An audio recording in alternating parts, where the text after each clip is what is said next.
Britt's darkest secret, and the WSB is already digging. Oh, darlings, just when it seemed like Britt had enough on her plate, facing charges, sitting in a cell, processing the devastating truth about her own health, here comes a ghost from her past that could make everything she is currently dealing with look minor by comparison. Because there is a secret buried in Britt's history that only one person has ever used against her. And now there is an organization with far more resources than that person ever had, circling closer to it by the day. Let us go back. Years ago, when Britt was running from everything and everyone, she made choices she was not proud of. She went on the run alongside her father, a man whose influence over her was complicated and dark and left marks she spent years trying to move past. During that time, something happened. Something Britt did, or was part of, that she has carried quietly ever since, buried under layers of reinvention and hoping nobody ever looked closely enough. Someone did look closely. A sharp, calculating woman with her own agenda found that buried secret and used it as leverage.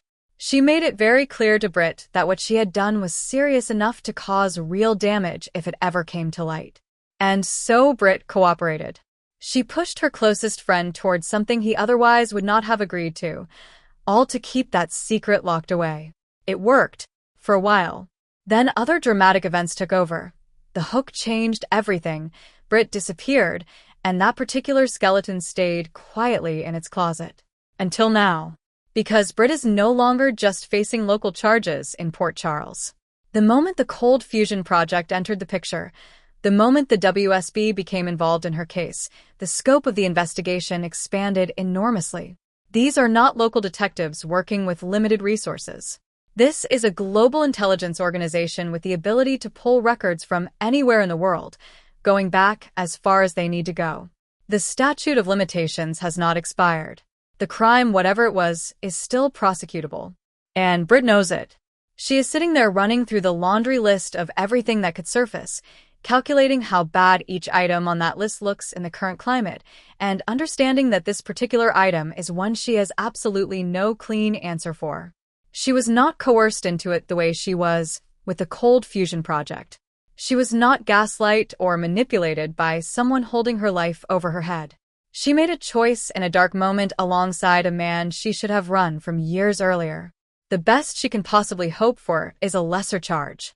An accessory arrangement that acknowledges she was not the primary driver of whatever happened.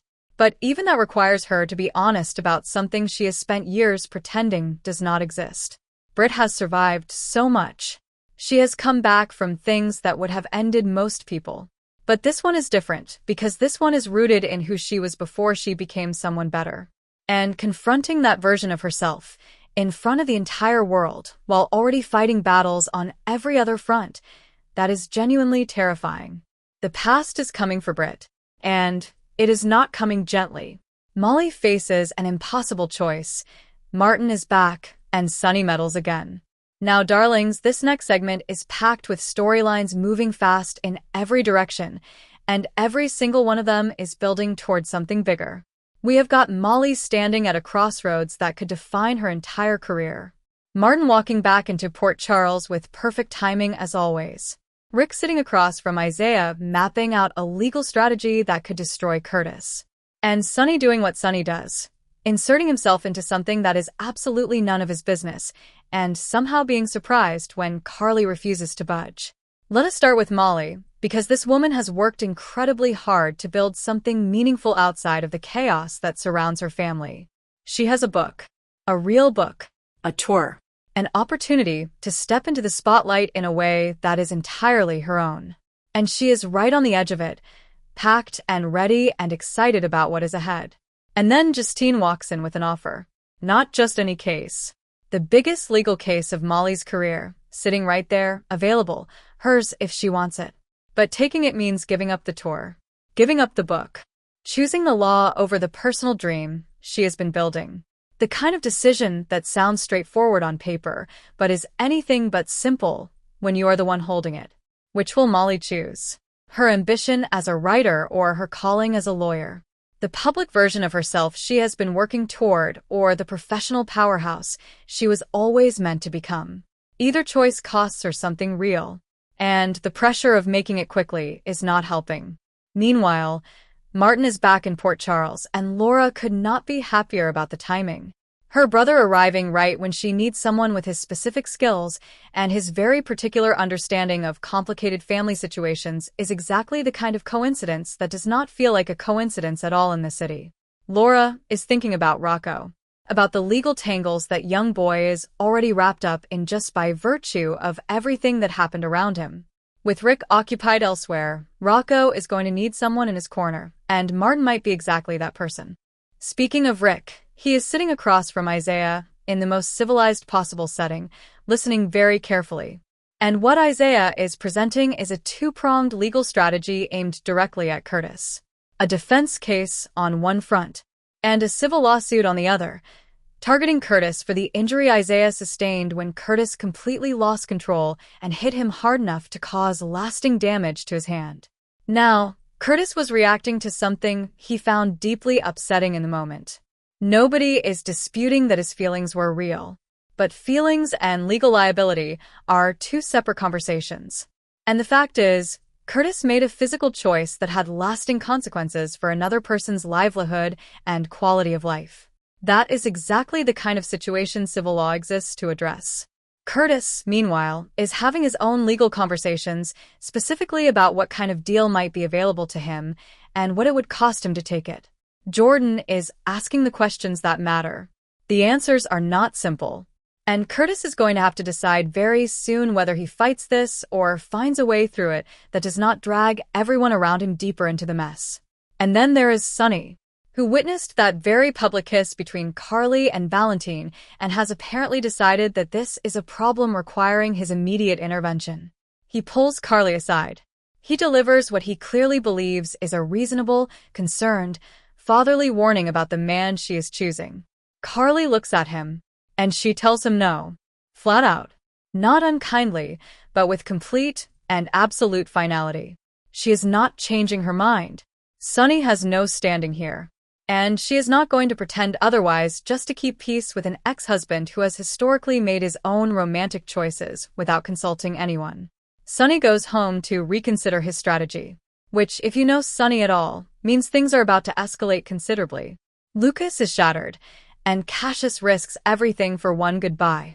And now we close this week with two stories that are going to hit you in completely different places emotionally, one absolutely heartbreaking, and one filled with a kind of bittersweet tenderness that reminds you why this show has been capturing hearts for decades. Let us start with Lucas. Because this man is not okay. Not even close to okay. He is somewhere inside General Hospital, possibly the only place that feels safe right now, the building where he has always known how to function, and he is falling apart in the quietest, most private way possible. What Lucas found out this week has rewritten the entire story of Marco's death in the most devastating way imaginable. Everything he understood about why Marco did what he did, why Marco took the risk, why he went to those lengths, what he was actually trying to prove and to whom, all of it was built on a foundation that turned out to be completely false. The thing Marco risked his life for was never what anyone thought it was. It was Selina. Plain, harmless, meaningless Selina. And Lucas talked Marco into it. He encouraged him. He believed it was worth doing. He convinced himself and Marco both that this was the right move because it felt like proof of something important at the time. And now he is sitting with the knowledge that the man he loved walked into danger because of a lie so deep and so calculated that nobody around it had any way of knowing the truth. That kind of grief is not just grief. It is guilt. It is the specific, crushing weight of believing, whether rationally or not, that you played a role in something you could never have undone. Elizabeth finds him, and Lucas has to try to put into words something that barely has words. How do you explain to someone that the person you lost might still be here, if only the circumstances had been different in one specific, terrible way? Elizabeth is going to be exactly what Lucas needs in that moment, not to fix it because nothing fixes it but just to be there. To sit in it with him. To make him feel less alone with something this enormous. And now, across town, in a parking lot that is about to become the scene of something neither expected nor quiet, Cassius is making his last move before he disappears from Port Charles. Here is everything you need to understand about this moment. Cassius knows he has to go. The cold fusion project is complete. Liesel has finished what she was taken to do. The window for a clean exit is closing fast. Every logical, strategic, self-preserving instinct Cassius has is telling him to move now, move quickly, and do not look back. But there is James. And Cassius made a promise. A simple, beautiful, completely ordinary promise to a little boy, to take him to the batting cages. To do one normal, joyful, completely uncomplicated thing together before the door closes. So Cassius risks the clean exit. He goes. He walks out of a building with James beside him, and in that moment, whatever complicated things Cassius is or has been, he is simply an uncle spending time with the child he has grown to love. He is not a schemer or a fugitive or someone operating under a stolen identity. He is just a man trying to honor a small promise to a small boy who trusted him. And then the parking lot gets very complicated very fast, because Cody is there, watching, sharp-eyed and alert, and reading the situation with that particular intensity that comes from someone who cares deeply about the people involved. He sees Cassius walking out with James, and every instinct in him lights up. He does not know with certainty what is happening, but he knows enough to be alarmed. And then the helicopter, the armed men, Z's people arriving in that same space at exactly the wrong or right moment. What looked like a sweet private goodbye suddenly looks from the outside like something entirely different. Something that is going to require everyone involved to make very fast decisions with very high stakes attached. Does Cassius surrender? Does he run with James and complicate everything? Does Cody step in and make this even more chaotic than it already is? And the question that sits underneath all of it, the one the show has been teasing with that perfectly placed social media comment, is Cassius actually gone? Or is what Z told Jocelyn just the beginning of a cover story that serves a very different purpose? Only time will tell. And that, darlings, is the most tantalizing thing anyone in this cast has said all summer. Port Charles is running at full speed this week. Britt's past closing in on her, Molly choosing between two versions of her future, Lucas grieving in a hospital hallway, Curtis building a legal defense, and Cassius holding a little boy's hand in a parking lot while the world closes in around them. This is General Hospital. This is the show we have given our hearts to.